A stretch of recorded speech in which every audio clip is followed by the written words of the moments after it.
Old money. Old money refers to families whose wealth has been passed down through multiple generations. These are not people who earned their fortune, they were simply born into it. Families like the Rockefellers, the Vanderbilts, and the Astors in the United States are classic examples. Old money tends to be quiet and understated. These families rarely show off their wealth. Instead, they invest in things that last: land, fine art, private education, and long-standing businesses. Their wealth is not measured in what they spend, but in what they preserve. The goal is always the same: to pass even more on to the next generation than they receive. New money. New money refers to people who earned their wealth within their own lifetime without inheriting it. They built it themselves, from scratch. Tech billionaires like Jeff Bezos and Bill Gates fall into this category. So do entertainers, athletes, and entrepreneurs who grew up with nothing and turned a single idea into a fortune. New money is often more visible than old money. The mansions, the luxury cars, and the private jets tend to be on full display. This isn't always about arrogance. It is often the natural result of experiencing wealth for the very first time. Roughly 68% of the world's ultra-wealthy today are self-made, meaning new money has quietly become the dominant type of rich person on the planet, the tech rich. The tech rich are a specific breed of new money that emerged mostly in the last 3 decades. These are the founders, coders, and engineers who built companies that changed how the world works. What makes them different is that their wealth often grew at a speed no previous generation had ever seen. A startup launched in a garage could be worth billions within a few years. Companies like Google, Facebook, and Amazon created some of the largest fortunes in human history, and they did it faster than any oil baron or railroad tycoon before them. The tech rich tend to live modestly compared to their net worth, often still wearing plain clothes and driving ordinary cars, while quietly owning everything. The real estate rich. Real estate wealth is one of the oldest and most reliable forms of getting rich. These are people who built their fortunes by buying, developing, and selling property. What separates the real estate rich from other wealthy people is their patience. They think in decades, not years. They understand that land is one of the few things in the world that cannot be manufactured or duplicated. Some started by buying a single small property, renting it out, and using that income to buy a second one. Over time, that process compounds into enormous wealth. Real estate consistently ranks as one of the top 3 industries among the world's ultra-wealthy, sitting alongside banking and business services. The celebrity-rich celebrities, actors, musicians, and entertainers represent a type of wealth that is uniquely tied to fame.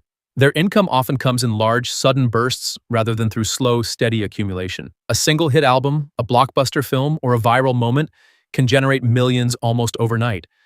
But what separates the truly wealthy celebrities from those who go broke is what they do next. The smartest ones, like Rihanna and Jay-Z, used their fame as a launching pad to build businesses. Rihanna's Fenty beauty brand became worth more than her entire music catalog. For celebrity wealth, fame is not the destination. It is the starting capital. The athlete-rich professional athletes earn their wealth through a combination of contracts, endorsements, and, for the smartest ones, business investments. What makes this type of wealth unique is its urgency.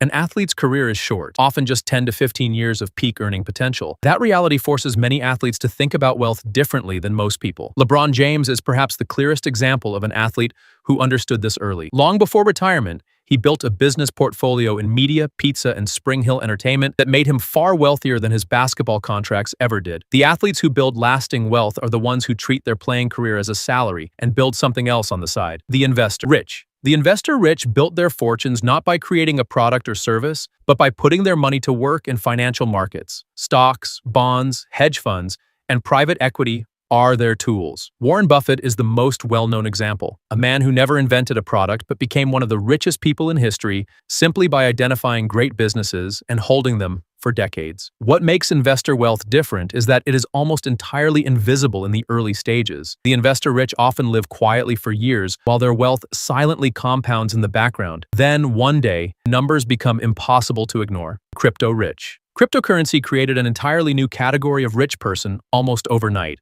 These are people who bought Bitcoin, Ethereum, or other digital currencies early, sometimes for just a few $100s, and held on long enough to see those investments multiply by thousands of times their original value. Some of the crypto-rich are young people who had no traditional financial background at all. They simply recognized something new and took a risk that most people refused to take. What makes crypto wealth different from almost every other type is how fast it appeared, and how volatile it remains. Fortunes that took decades to build in real estate or stocks were built in months in crypto. and in some cases, lost just as quickly. The inheritor. The inheritor is different from old money in one important way. They did not grow up in a dynasty. They received a large inheritance, perhaps from a parent or a grandparent, and that single transfer of wealth changed the course of their life. Some inheritors go on to grow what they received, treating it with the same discipline that old money families use. Others spend it quickly, unprepared for the responsibility of managing sudden, large wealth. Studies show that a significant portion of people who receive large inheritances lose most of it within a few years. Managing wealth, it turns out, is a skill, and it is not automatically passed down along with the money. The quiet rich.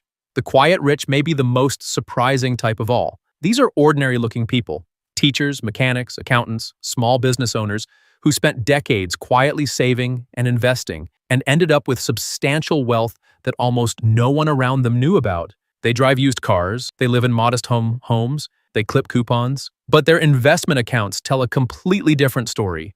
A study of over 225 millionaires found that the most common type was what researchers called the saver investor, someone who never had a dramatic wealth event, but simply made saving and investing a daily habit for 30 or more years. They are the least visible type of rich person, and according to the data, one of the most common.